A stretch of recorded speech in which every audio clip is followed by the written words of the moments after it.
I would request Mr. Sanjay Kirloskar, Chairman and Managing Director of Kirloskar Brothers Limited and past President of AIMA, as the speaker, and Dr. Savan Godiawala, President of AIMA, to please come up on stage and take your seats. Thank you very much. Would request Dr. Savan Godiawala to please welcome the speaker for the session, the first plenary session, Mr. Sanjay Kirloskar, and introduce the speaker, Dr. Savan Godiawala. Thank you, ladies and gentlemen. Sanjay ji, thanks again so much for coming for this conference. My past presidents, their speakers for the sessions, and then ladies and gentlemen. Don't worry, I'm not going to be talking that my session is over now, but I'm here to introduce the gentlemen, and we are so happy. And I'm not sure, Mr. Kirloskar, if you're here for the first time at Ahmedabad Management Association. Okay, so certainly we look forward to having you many more times. But thanks again for coming over. This is an All India Management Association and AIMA conf hosted by AIMA. And this is an event which a lot of industrialists also look forward to. It's also recorded, and then a lot of people have a look at it, that also. So Mr. Kirloskar, the Chairman Managing Director, Kirloskar Brothers Limited, and past President of AIMA, All India Management Association, fourth generation industrialist, MD of Kirloskar Brothers since 1985, mechanical engineer, graduate from Illinois Institute of Technology, Chicago. He has led KBL to become India's largest pump manufacturer and exporter with 8 factories in India and manufacturing facilities across the globe. He is committed to ethical practices, and today, sir, our session is more on sustainability also, so going one step further to the ethical practices also. And he has established the Code of Ethics 2009 and set up the world's only all-women pump factory in Tamil Nadu. And Kirloskar sir, just for your information, we have Indira Ben. She has been a dean at IIM and here, and she has done huge work in leadership and women. And her books are published. Even we have published some books. So you have implemented something, but she has preached also quite many things on the leadership in women that he has. Of course, he's pioneered in 3D printing and future technologies across the globe. A fellow of the Indian National Academy of Engineering, he has served on India's Board of Trade, Government Industry Task Force, and MIT's School for Engineering Dean's Advisory Council. He is a president of Maratha Chamber of Commerce, and he also serves on the boards of DCM, Shriram, Kirloskar International BV, Kirloskar, Ebara Pumps, and SPP Pumps Limited. Once again, thanking you, Mr. Kirloskar, for joining us for this first plenary. And I think we would run it as a fireside chat, or you can start your address. You can start your address first, and then we can maybe do a fireside chat. That would be something that we can think about. We will play by the ear, of course. Please, over to you. Thank you, Mr. Godiawala, for this warm welcome. It's really a pleasure for me to be in Ahmedabad. I've been coming here to your town many times. And yesterday night I asked Mr. Grover, I said, what is the dress code? And he said, be comfortable, right? So having been in Ahmedabad at this time of year, I said, I'll try and wear a tie, but I'm definitely not wearing a jacket. So thank you. So I was under the impression that, I asked Rekha, I said, is it a fireside chat, or is it a speech and then get away, or what? So she said, no, it's going to be a speech, and it's on sustainability. So I said, okay. So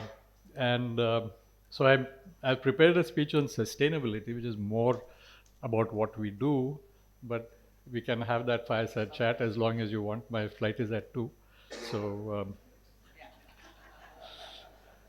until then, we have a lot of time, I think, at least an hour. Okay, so it's a real privilege to be standing here before you to discuss sustainability. And sometimes they say there's no such thing as a free lunch. So that's for you guys, because my company said when you get a chance to pitch the company, you can pitch it as well. So, but it is one of the most important issues of our time. And I really don't know what's going to happen with Mr. Trump uh, in the White House, um, because on the way here, I read that the fossil fuel industry has spent $95 million for his campaign, right?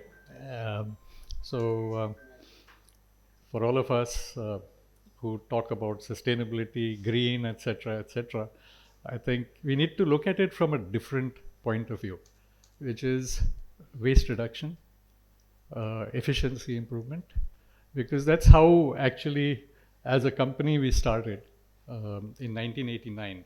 I guess some of these people over here are students, Yeah, some of them are all very well dressed. So,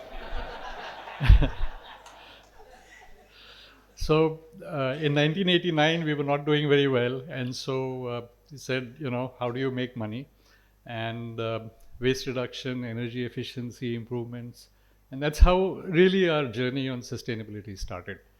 Uh, we had a competition for energy conservation, and over the years, we've saved crores of rupees uh, improving processes within the plant. Um, as a company, we're about 75% on renewables, uh, both wind and solar. But we started with that, and then we took it across the whole group of companies. And I think that's why the company's profits also increase from time to time. But we can basically look at reducing our carbon footprints by investing in renewable energy, optimizing energy efficiency in production processes, and implementing circular economy principles. This actually led to us thinking a lot about what we should do for our customers. And at that time, we came across a company that made glass flake polymers, which actually, when you apply them, become like glass. The surface becomes like glass, and it's also hydrophobic. And that helped us increase the efficiency of our products, because we make pumps, right? And you're pumping water all the time. We also came out with a range of what we call lowest life cycle cost products, pumps. These are pumps which are highly efficient and lose very little efficiency. On an average, standard pumps lose 1 to 1.5 percentage points of efficiency every year. Ours lose that in 10 years through design, right? So I'm very happy to tell you that our biggest market has been the United Kingdom. We have an 80% market share in the water companies of the private sector water companies. In England, water is supplied by private sector. 80% market share. And the new north-south strategic water pipeline exclusively uses pumps made by us. So that's something that we are very proud of. We've also come out with a range of products which meet the European MEI norms, minimum efficiency index. We are the first company in the world, way before our German, Swiss or English competitors, to come out with this range of pumps.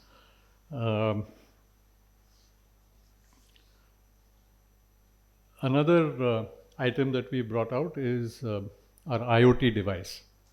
I've left my phone over there, but basically now you do not need a wall full of dials and gauges. You can monitor your pumping system on your phone. It gives you alerts. It tells you when you need to change spare parts. Therefore, you can manage your inventory better. You can run your pumps at the highest efficiency, and ensure that your downtime is at a minimum. And again, we are one of the first companies in the world to do that. So, since you said it's going to be question and answer as well, I would prefer to dump my speech and face the audience for whatever it means. But I think at the end of the day, it's an attitude. It's an attitude that we should have towards life. It's an attitude that we should have to leave a better future for our children, because that's what's most important. I think some of us in the room who are born many decades ago, we inherited a world which was far simpler and far less polluted. And the only legacy that we can leave behind is at least attempting to clean up the mess that we have made. But I think I would be one of those people who would be called woke. Right? That's a new term, being woke, because I do believe that it's not just men who drive the world. We forget very often that it is people who are at home, who are unutilized to their highest potential, who really bring up our children. And actually they are the ones who ensure that the family values continue into the next generation. I, for one, wonder why I have both a son and a daughter, but I wonder why everyone wants a son when actually the son marries someone and the values of his family are probably a little different than yours. Well, your daughter will probably carry the values of your own family, right?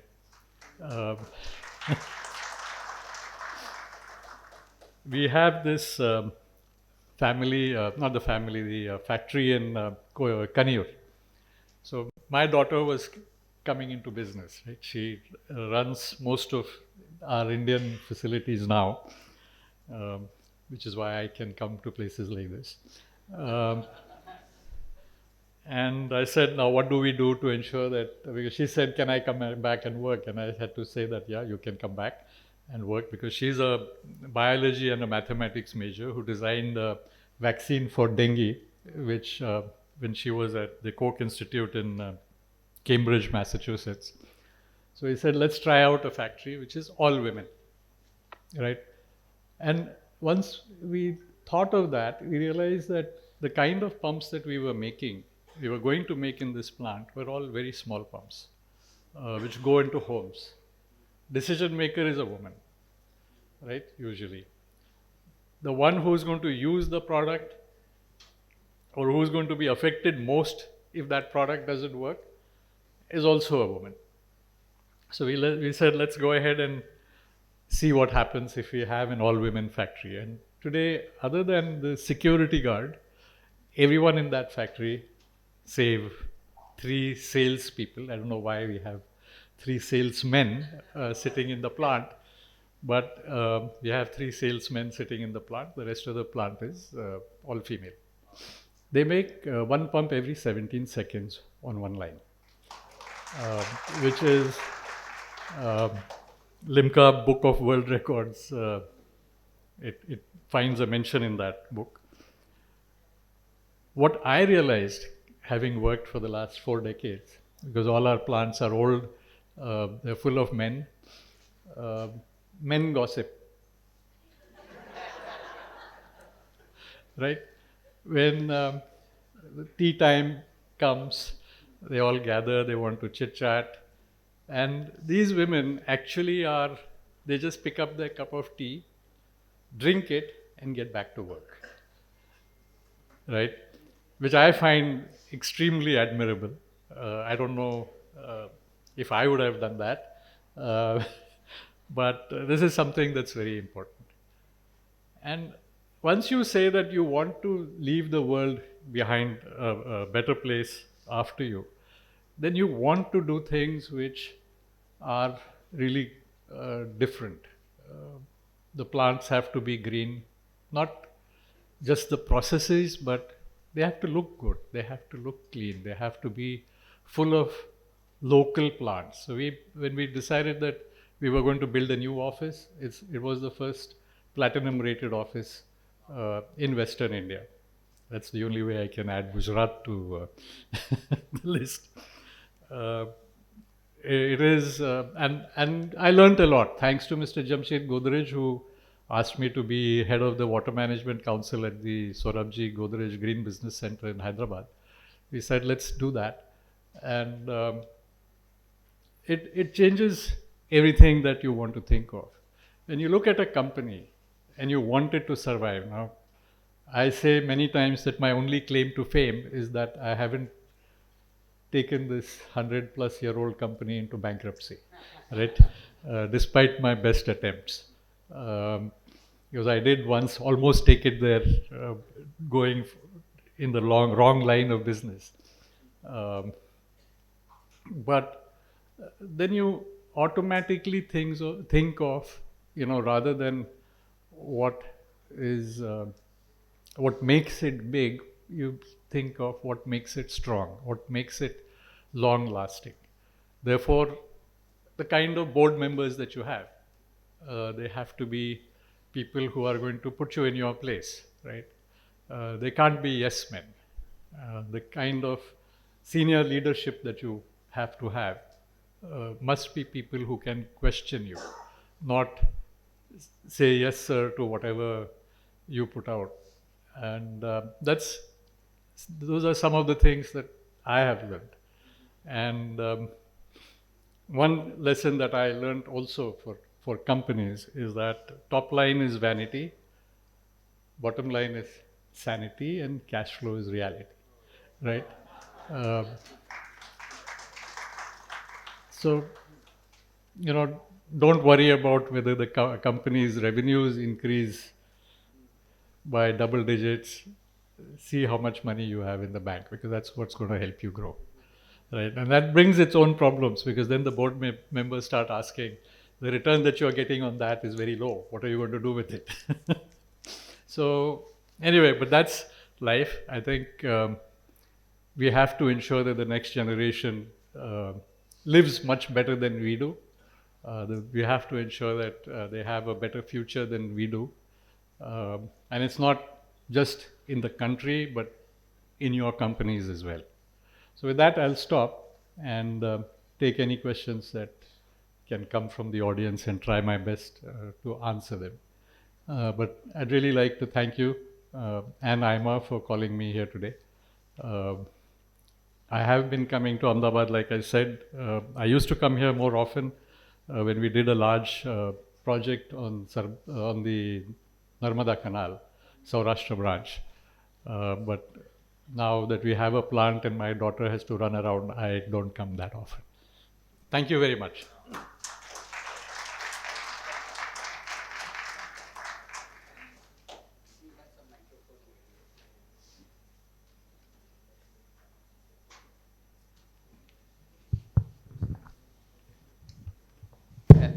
Thank you, sir.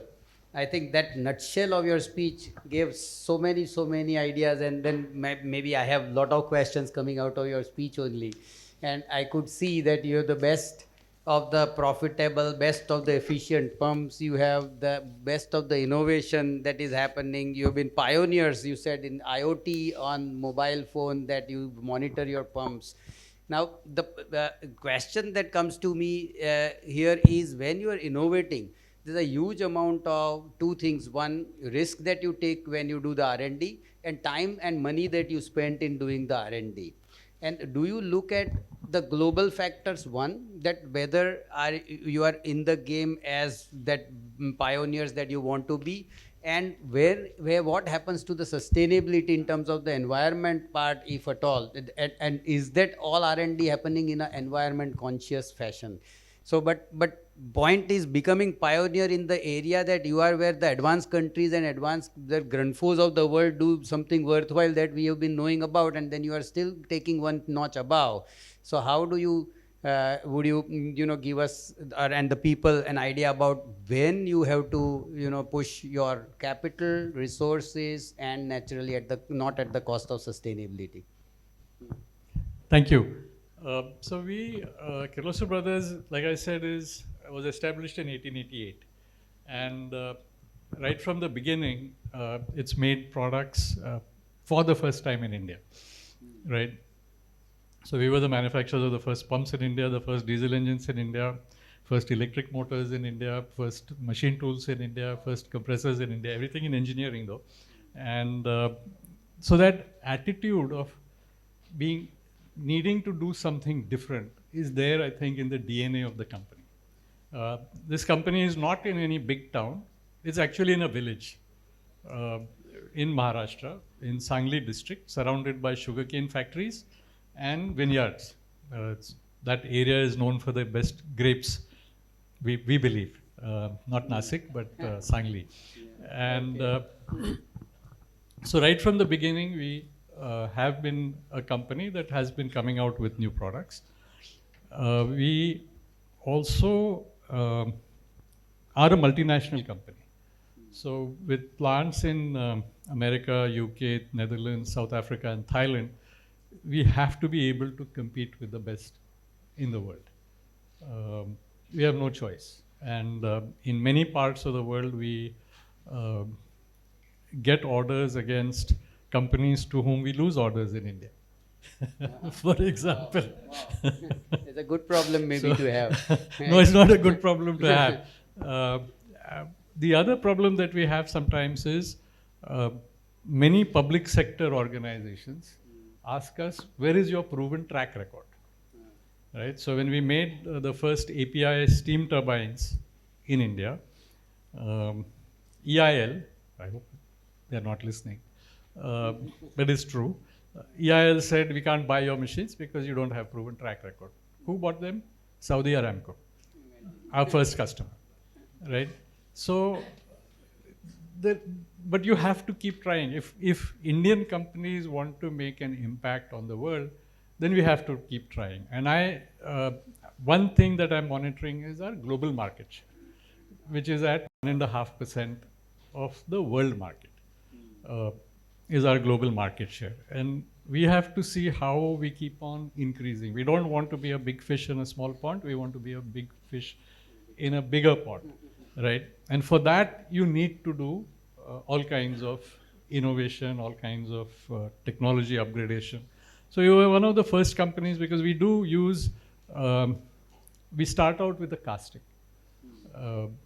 The main part of the pump is a casting either made out of cast iron or steel or whatever.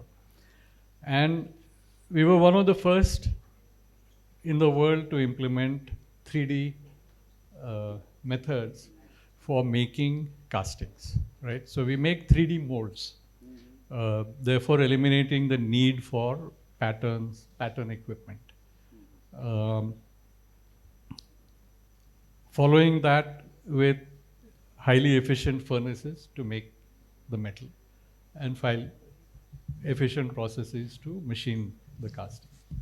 All the designs are done. We have 3 R&D centers, one over here in India and one in the Netherlands and one in the UK.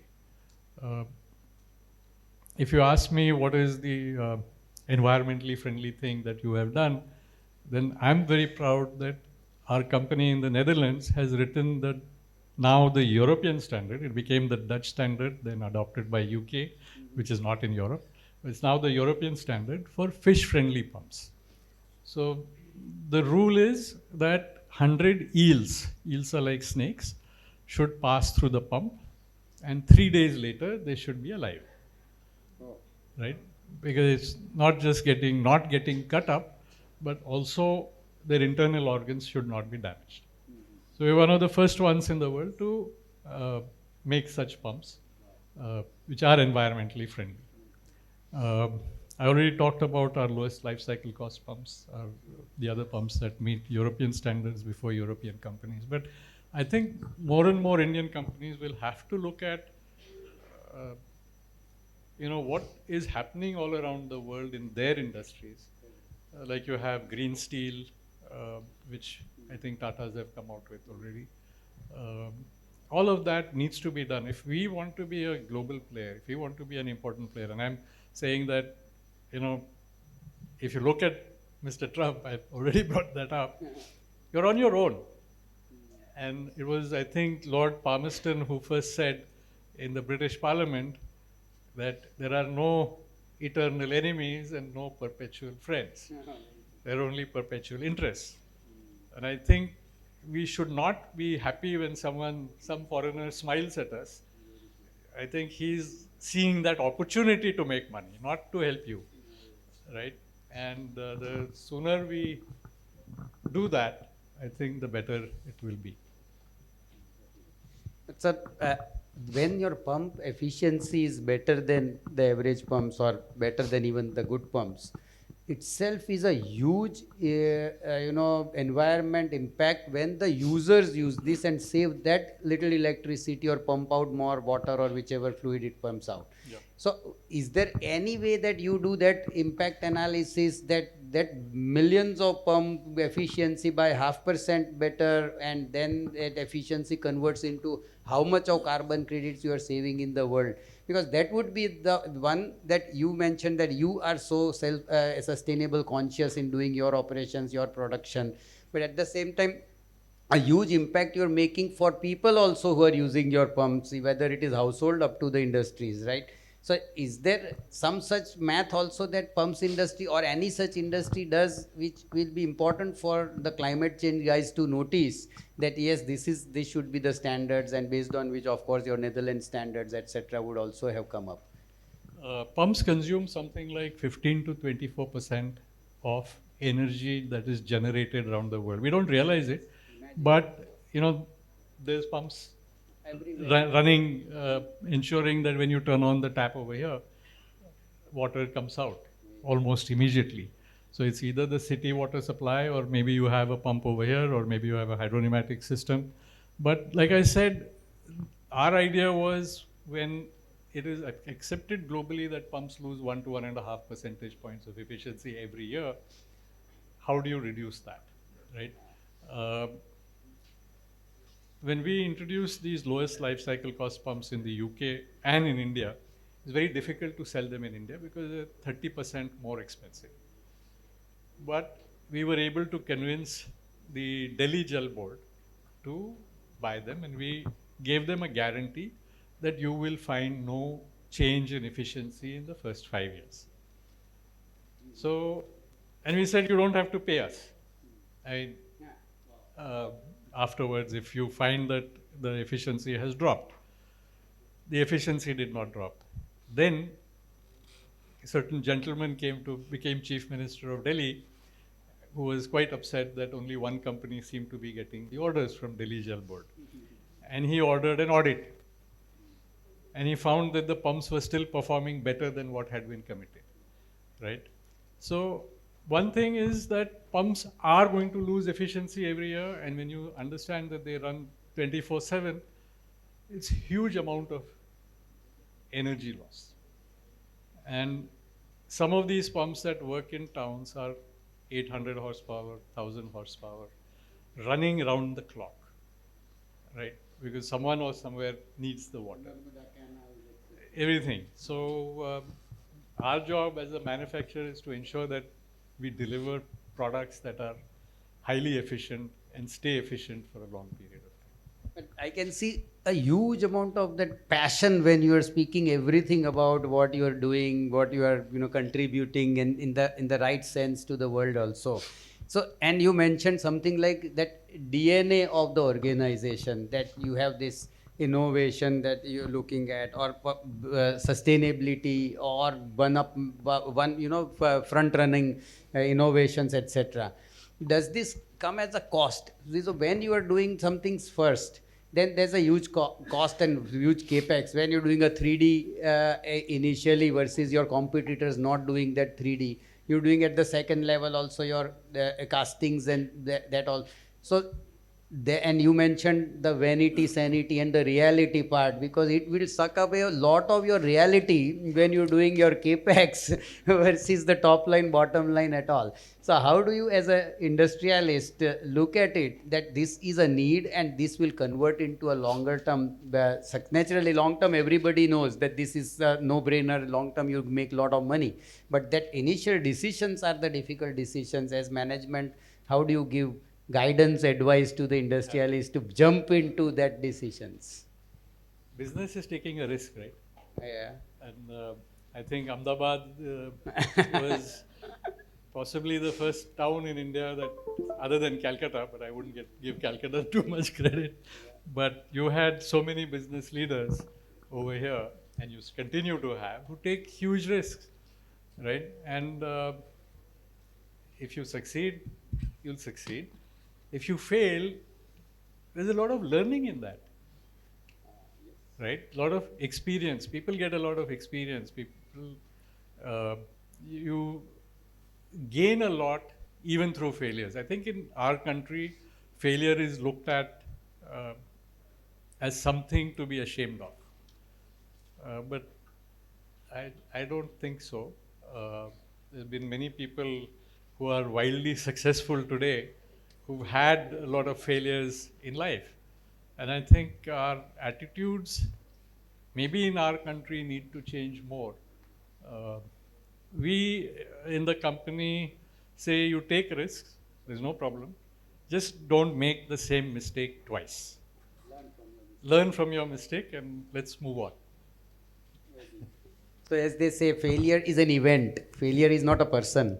So we have to understand that failure is an event. Failure is likewise not an organization. Again, there's an event of in the organization that the failure is. And so if till the time we learn from it, it makes. But you mentioned this DNA. Again, I'm still that. How do you percolate that culture? Now, what you are talking, what your body language is saying, and then naturally it has go down to the managers and even juniors that yes, we are here to do something much more than just that vanity, sanity, just the bottom line, and then because we want to add value to the world.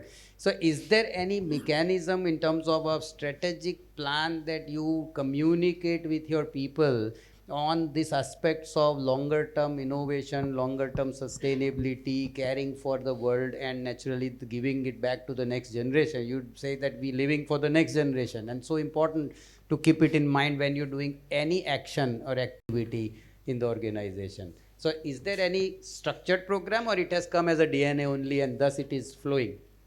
No, I think I joined the company when it was 65 years old, right? Why. So it was already there in the company, in the sense that there were many senior people. I became managing director when I was 28.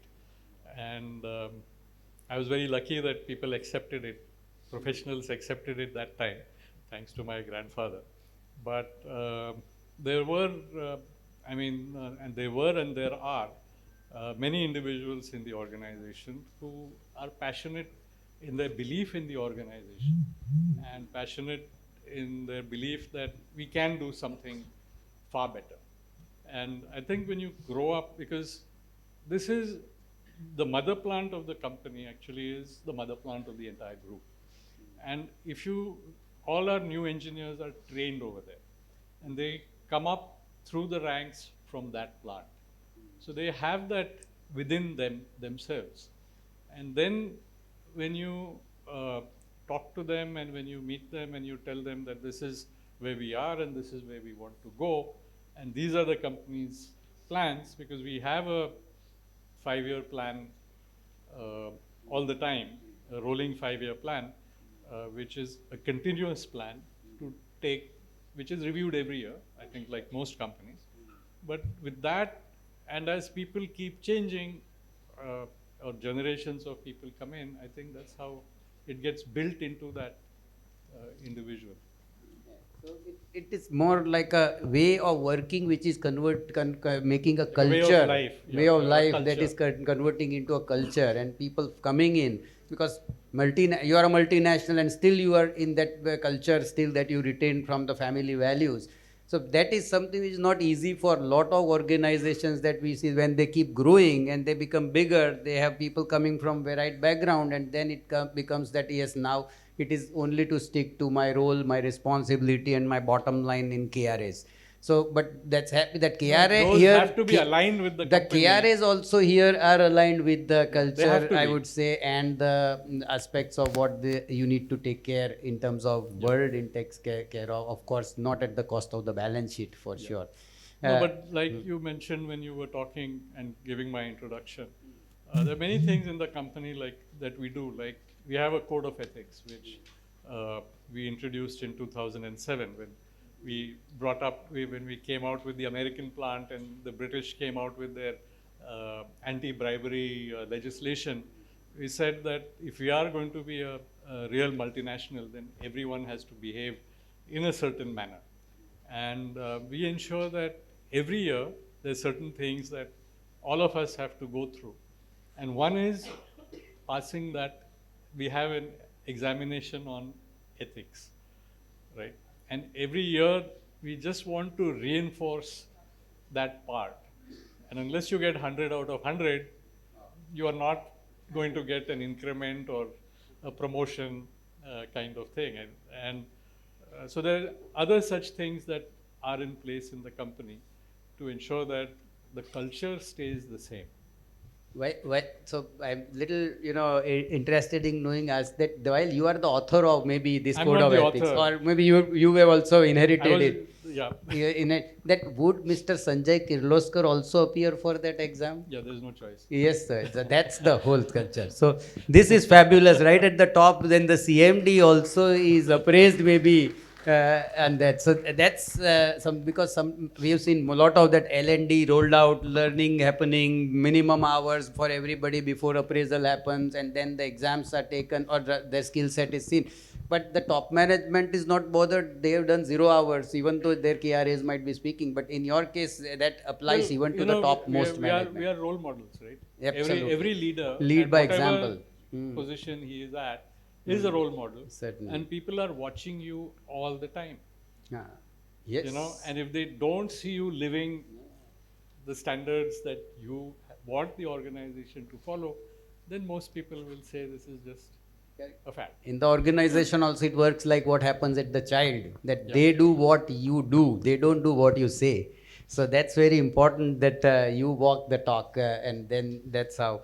One very interesting aspect, Indiraben, આપણે પૂછવું જરૂરી છે, that we need to ask on diversity. You've done a factory which is all women, one.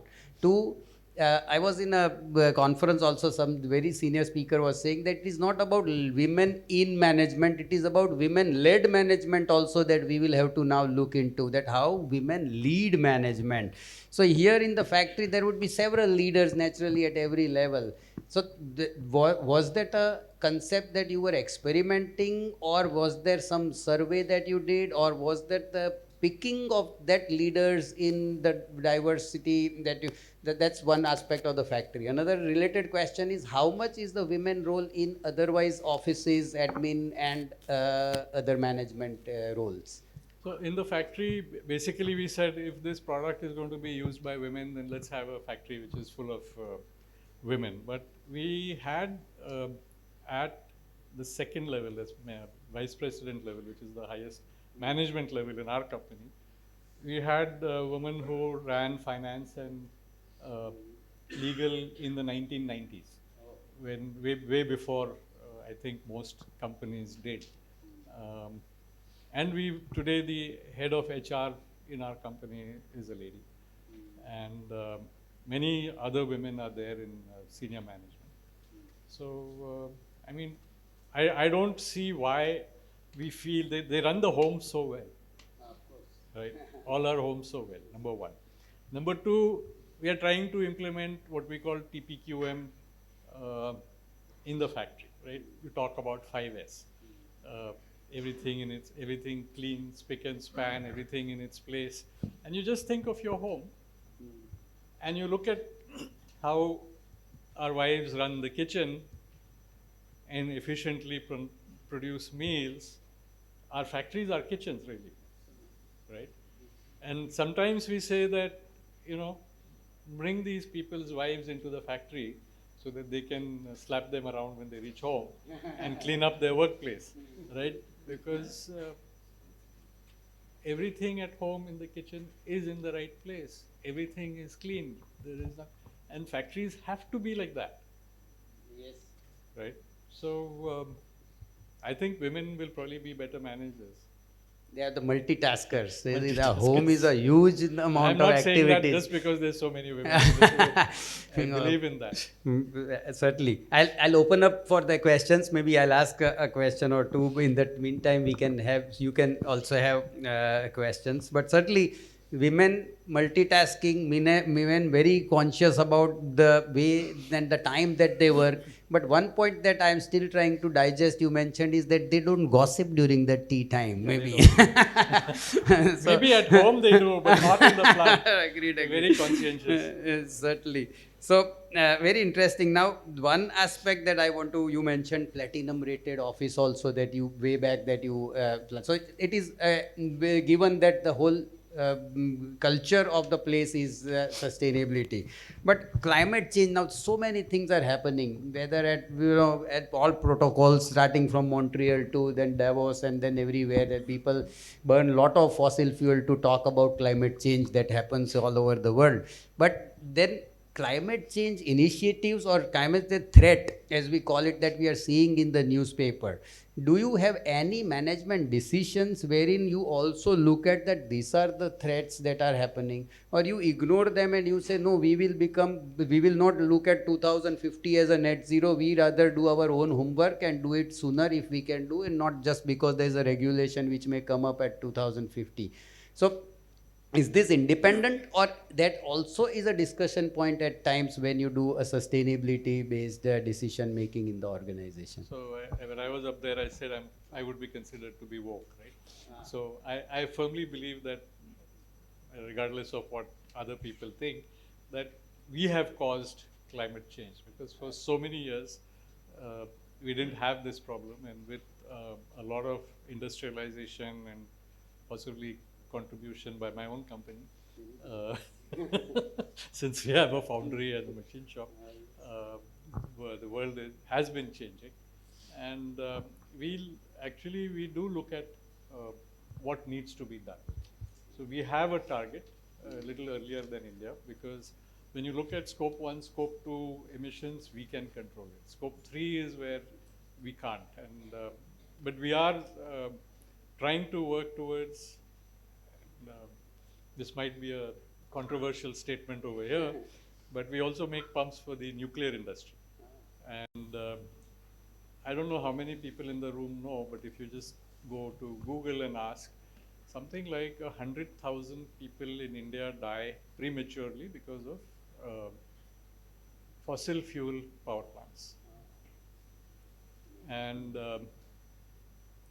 I'm having been closely involved on both sides, whether it's fossil fuel or nuclear. I feel nuclear, the way it's run, is run very safely with all the safeguards. One day or the other, India is going to have to make that change from fossil fuels to something else. And what that something else is, today it looks like the best way to go is nuclear. If India is to reach Viksit Bharat status of being a developed country by 2047, we are going to need 1,000 gigawatts of energy from the current 450 gigawatts or whatever it is. And renewables can supply most of it. But we are not in a country which has 24/7 the capability of generating it 24/7, because the sun is there only for 12 hours maybe, and we don't have the kind of wind that they have in Northern Europe, which is continuous wind. So we have to have some base load power generation. So my belief is, and my hope is, it goes away from fossil fuels to whatever is far better.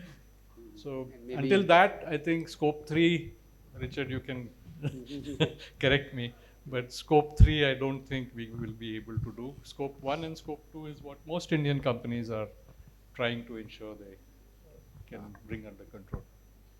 And maybe also green hydrogen may come in as a. Green hydrogen needs a lot of energy but it, to produce as nah, well. if it is green, then only. Yeah, but that, green. It has to be green. So we have to create that green energy first to create a green hydrogen, which is a big challenge. And when it's, of course, battery disposal is a big challenge in the Battery electric disposal vehicle. is a big challenge, but even the other part, that the more EVs you have in our country, the more smoke and carbon you're going to pump into the atmosphere, because today most of Indian energy is coal-fired. Correct. So I think EVs is probably the wrong thing for India. Yeah, coal. No, that's a fossil fuel based energy which you use to charge your EV. Except just for information, I So live in a though house. there is a conflict of interest, since we are part of, we make with Toyota, cars with Toyota. Toyota has not gone to EV. They've gone to hybrid, right? So, and they say that's the reason why. But it's true over here that the more EVs we have over here, the more we will be pumping carbon into the atmosphere at the moment. Yeah, we have a question here, gentlemen. Yeah. Yeah, I'll just sit so that I don't block the person behind me. So, sir, you were talking about sustainability in terms of the culture being in the DNA, as you said, and being a driver of a 100-year-old system. How do you advise a 10-year-old startup, let's say, or somebody who's doing good as a startup as of now, to create a culture and then also sustain a culture? Because to be able to live up to maybe 100 or more years.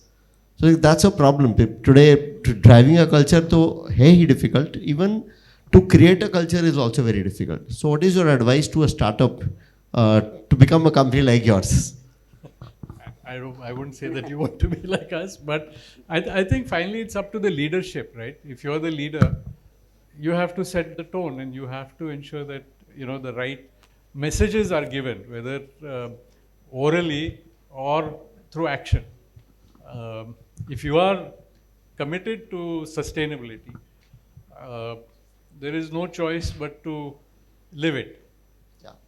And when more people understand that you are living it and that is what is rewarded, I think it will automatically get built up. I mean, there may be sometimes that you can't do certain things.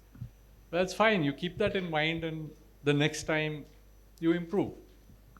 So you said walk the talk. So Walk that the is talk. probably one thing. But it is difficult, what I see, I'm saying from my experience, it is difficult to get people in line, in a particular, to integrate them with the mission, vision and values of the company, and also on the sustainability perspective.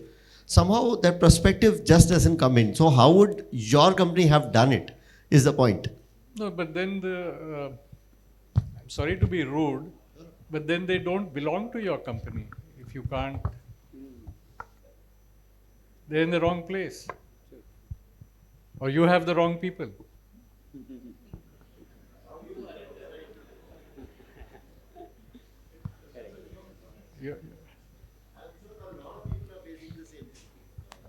Yeah, it could be, We but can take any other question? There's a gentleman here. You want that? Yes. So, two quick questions. I also run a factory where we have 80% women workforce, but it's more because we are in the nature, we're into cashew processing, so they're good at picking. The only thing is, sir, when you decided to operate this factory this way, did the social fabric in our society hamper them from coming to work? Because we have a policy of incentivizing women who come for say 18 days or more a month or 25 days more, because anything that happens at home, they're required to be back at home and not come to work. And then I understand you're also into skilled workforce, so you can't replace them simply by numbers available every day morning. So what do you do there? And second, I think you've also worked closely with NSDC. India, if has to reach Viksit Bharat, we need per capita income to grow substantially, where skilling, and Savan, we've discussed this multiple times, skilling is a big way forward. What do you see India? Will it come from industry only, or will a lot government push will also have to be in the place? second one is easier. I think both will have to work because one, we need skilled individuals. Correct. And I'm one of the people who says, don't worry about the kind of graduates that you get, because all of us are really unprepared when we come into a new job. It's up to us to train people. It's not just the colleges. It's also up to us, because college will provide a basic education. And the vocational aspect, both, again, government will have to do some part and we also have to do some part. So for example, in our CSR, some part of our CSR funds go to train 50,000 plumbers per year. Right? Plumbing is a vocational skill, and it's horrible. The kind of connections that people make, usually we are the sufferers. Now, so we said that where can we make an impact so that we are not called? It's selfish, right? Because the first thing that happens is pump chal nahi raha hai, right? So we want to ensure that it is installed properly. Then how do we ensure that it is installed properly? By ensuring that the right kind of people are installing the pumps. And so we work with NSDC to train 50,000 per year. We've been doing it not for a very long time, just the last, I think, 3 years. But this is something that's going to help us and help the country, because 50,000 as one company we don't need. Though it's very nice that so many people know of our company. The other question was, when we started this plant, first of all, we trained women, right? So they went to this German institute in Coimbatore, near Coimbatore. The plant is outside of Coimbatore, but we sent them over there. And they're all young, right? They don't have a family responsibility yet. What we see is there was some resistance in the beginning, but we ensured that we provided a bus or buses to bring the ladies to the plant. Right from the bus driver was a lady, because the Indian police, we had sent some police to Africa, police women to Africa, to one of those states. And they were real terrors, they said, in West Africa. So we have, and it is in Tamil Nadu. Tamil Nadu is also well known for having a lot of women working. So there was not that much resistance. But whatever we could do to ensure that they were safe to come and to go back, that's what we did. But the good thing that happened was, and this we heard from our own employees, was that they got more respect, right? Marriages were delayed, because now the girl was not a burden, she was a wage earner. And all of them said that we can do mechanical things better than the boys in the village, right? So they also got a lot more respect. We tried to do the same, and we've now, again, the first attempt in one of our older plants, we had a few lines of assembly lines. One line, which was common, there were 2 lines of one type of pump. We said fully women. The union leader came back 1 week later and said, you can't have all the women in one line. Why? Because the line was moving faster. Right? So there was some resistance from the men. But today, in our oldest plant, this one in the village of Kirloskar, there's a lady who's in charge of our foundry. Right now, and there's a lot of women in the foundry as well. So we are saying that, first we were worried about what happens if you give a little bigger than a small pump, but it doesn't matter. There are a lot of puny men around as well, right, who don't have strength. So why worry about the women? Yes, please. Yeah, sir, Kirloskar Group is pioneer in innovation. And when you implemented sustainability practices, what was the key challenges you faced, and what was the countermeasure you have taken care to sustain those challenges in longer perspectives, longer way? Well, the first challenge was to become profitable, because we looked at it as waste reduction. And waste reduction is cost reduction, which helps the bottom line. But then the other thing is, the message has to keep coming from the top, that this is the right way to move. This is the right thing to do. not only for ourselves, but also for the, in the sense, not only for the company, but also for the country and for the world. So I think people, when they hear the same message again and again and again, they get used to that, and they see that things do start moving in a much better way. We'll maybe take two more questions. Yes. And પછી સૌરીનભાઈ નાખો. Hi sir, as you told that you had an 80% share in UK of pump.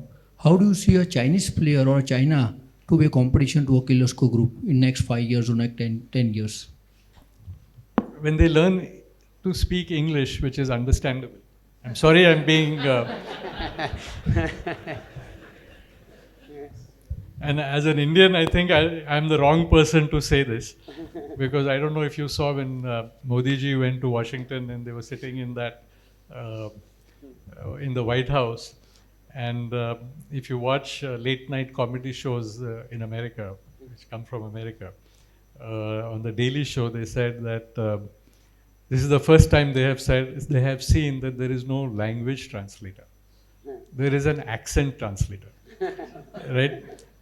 Because the Indian newspaper guy was asking Mr. Trump a question, and then there was another guy speaking in English who was explaining to Mr. Trump.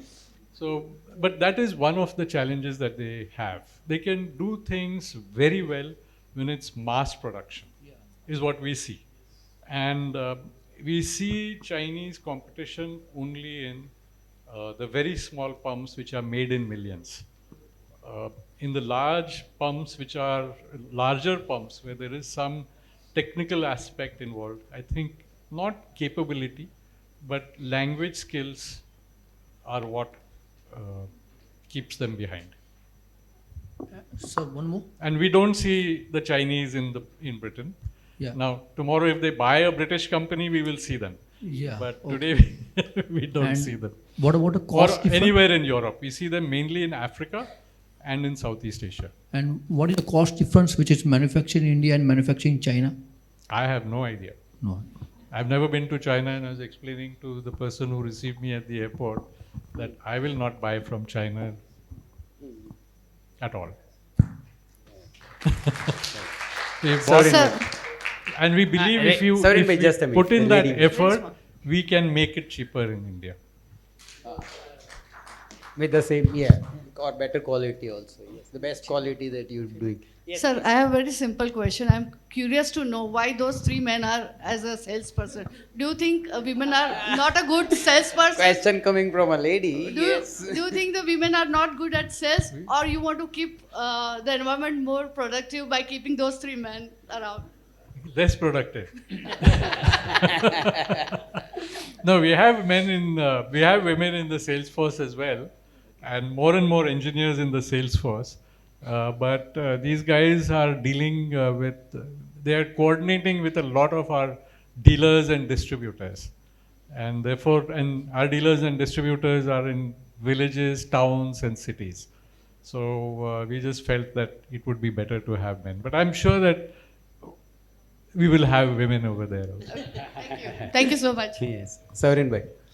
Sir, for the growing company, what is your focus priority area in the top line, bottom line, and cash flow? How can we prioritize this thing? Reality is reality. Then comes vanity and sanity. I think That's what I take home. See, in our industry, actually, we make made to stock, made to order, and engineered to order products, right? So made to stock are those ones that you see at retailers, small pumps. We are the only ones, and I would say that with pride, not with vanity, but we are the only ones who don't give any credit to our customers, right? Zero credit. We are not going to say that you give us 30 days, pay after 30 days, 45 days, 60 days. For that, the product has to be good. It has to be something better than what the customer expects. That's the only reason why he'll pay upfront. And so 60% of our business is such that we get money before or as the product leaves the plant. That's for us something that we're very proud of, that the product is such that we can command that, and we command a premium on top of that, right? That he not only pays a little higher, but he also pays immediately to us. So I think the most important is more than whether it's top line, bottom line, or cash flow. I think this results in all. Sometimes it may not result in top line, but it doesn't matter. It protects the Right. bottom line. For me, for the longest part of my life, until they bought Chrysler Corporation in America, Daimler-Benz was my role model. I thought they made the safest and best cars. They weren't worried about how many they sold. And I think that's what made them a larger and larger company. Loyalty. The loyalty and the fact that people felt that this was an aspirational product. I think when it becomes an aspirational product, automatically, without you trying to give discounts or whatever else to grow the top line, I think it goes there automatically. So I think, thank you everybody. We have Dangayat sir also he's a very senior man who has done a lot of water thing. Any comment, or because you done water conservation, he's a syntax person who pioneered syntax as water. Yeah, I met you, Sanjay ji, in Yes. Pune, along with Paresh bhai. I just have one simple, maybe question. Right, we are talking about sustainability. तो मुझे इच्छा ये हुई कि sustainable का हिंदी शब्द क्या है या गुजराती शब्द क्या है, वो अभी तक मैं जो पकड़ नहीं पाया हूँ. तो अगर हमें जो है ज़्यादा लोगों को टैकल करना है, we want to approach more people and target them, हमको ये तो बताना पड़ेगा उनकी भाषा में कि सस्टेनेबिलिटी होता क्या है एक शब्द में. No, good idea. In an industry forum, and this audience, I can say sustainability may be synonym is Mr. Kirloskar, maybe, right? But that will not work over there in the villages. So thank you, sir. Any last comments? Otherwise, I'll just summarize in 30 seconds. I'll tell you my last comment. My father passed away in 1987, and I was very young at that time. And he told me two things, but one I will tell you right now. He said to me that a lot of people will tell you that you are doing a great job, right? People might want to give you awards. Don't take them then. Take them 5 years after you have retired. If people still remember you 5 years later, that really means you have done something, right? And I think that's what got me thinking that, and I said, okay, are you going to hold me responsible for who comes after me? Because, people will remember you only if that company goes on further and becomes more successful, right? That this guy did something that brought the company over here, unless they give the award to the next guy. But that's the thought that I had, that the next generation that comes out of the company has to take it to a higher level. And for that, the foundation that needs to be laid is something that can be sustained and grown further. So that's the last thing I'd like to say.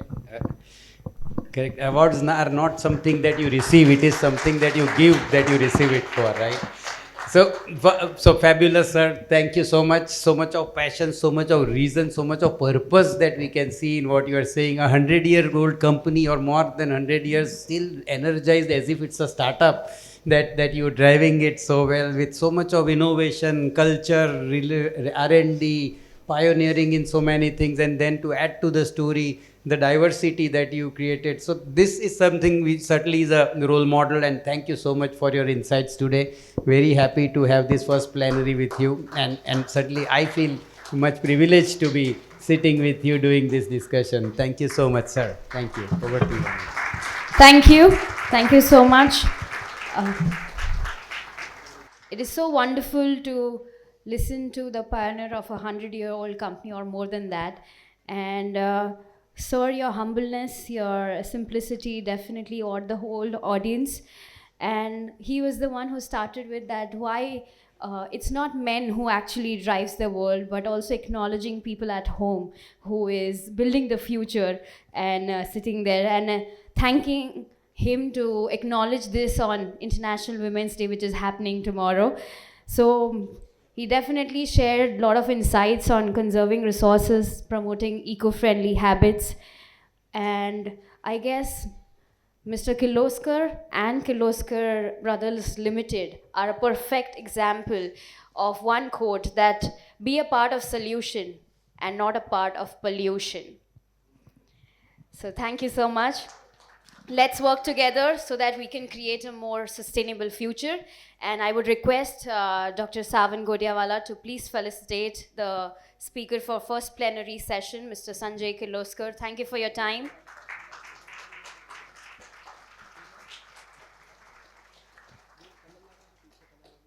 So with this, we end the first plenary session for Regional Management Conclave. We have a break, tea break of 15 minutes. It's a time for you all to meet, greet, make networks, and make new friends. Thank you very much. Be here back